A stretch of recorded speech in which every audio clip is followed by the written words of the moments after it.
اچھا جی، ہمارے ساتھ بہت ہی پیارے انسان علی عباس قاسم علی شاہ فاؤنڈیشن میں کام کرتے ہیں، ٹرین کرتے ہیں لوگوں کو، اور یہ بتائیں گے کہ اخوت ہے کیا. جی سر. بہت شکریہ ہمارا. میں ڈاکٹر صاحب کو تو بڑے عرصے سے جانتا ہوں. اچھا. اور قاسم علی شاہ فاؤنڈیشن میں ہم نے ان کو بہت دفعہ انوائٹ کیا ہے. اچھا. ان کے ویژن کو، ان کے مشن کو، ان کے کاز کو ہم سپورٹ کرتے ہیں. اور قاسم علی شاہ صاحب خود ذاتی طور پہ بڑے فین ہیں ڈاکٹر امجد ثاقب صاحب کے سارے کام کے. ہم ان کی یونیورسٹی میں بھی گئے ہوئے ہیں. وہ بھی پروجیکٹ دیکھا ہم نے. اور قاسم علی شاہ صاحب نے ان کے ساتھ 1-to-1 بھی پروگرامس کیے ہیں. اور یہ ایک ایسا کام ہے جس سے اکنامیکل گروتھ ہو سکتی ہے. لیکن ہمیں پاکستان میں نا اب زیادہ نوکریاں نہیں ہیں.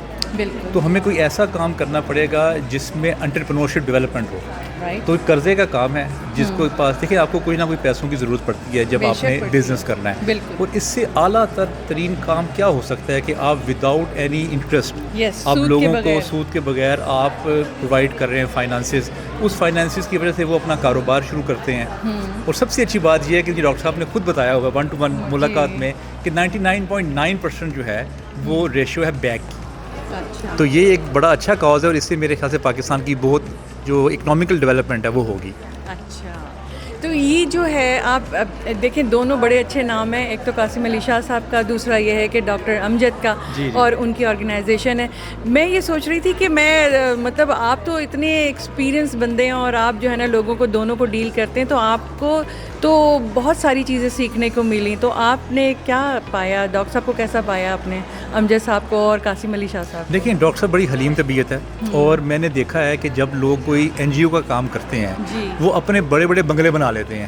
صحیح بات. ان کے پاس بڑی بڑی گاڑیاں ہوتی ہیں. بالکل ٹھیک ہے. میں نے ڈاکٹر صاحب کا گھر وہ بھی دیکھا ہوا ہے جو عسکری میں ہے، فیلکن میں. اور وہ بڑا نارمل سا ہے، چھوٹا سا گھر ہے جہاں پہ وہ رہتے ہیں. اب وہ DHA شفٹ ہو گئے ہیں. تو وہ نظر آتا ہے کہ ڈاکٹر صاحب کو جتنی بھی ایڈ ملتی ہے، جہاں سے بھی کوئی اسپانسرشپس ملتی ہیں، اس کا جو سارا پیسہ ہے وہ ایک صحیح راستے پہ جو ہے نا وہ لگتا ہے. کیونکہ جو بھی ڈونیشنز دیتے ہیں ان کی خواہش یہ ہوتی ہے کہ جو ایڈمنسٹریٹو کاسٹ ہوتی ہے نا جو وہ اس پہ نا لوگوں کی لگے. ایگزیکٹلی جو ضرورت مند ہے اس تک پیسہ پہنچنا چاہیے.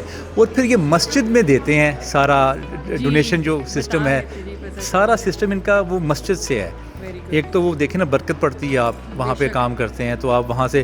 اور پھر انہوں نے کی کوشش ہے کہ یہ جتنی بھی ایڈمنسٹریٹو کاسٹ ہے یہ کم سے کم رہے. تو یہ بڑی خوشائند بات ہے. NGOز میں ہوتا یہ ہے کہ وہ بہت ساری جو ایڈمنسٹریٹو کاسٹ ہے اس پہ پیسے لگا دیتے ہیں، اور جب باری آتی ہے کہ غریبوں کی مدد کرنے کے اس پہ پیسے نہیں رہ جاتے. تو ہم شکریہ ادا کریں گے علی کا کہ علی ہمارے ساتھ کھڑے ہوئے اور اخوت کے بارے میں انہیں ہمیں بتایا.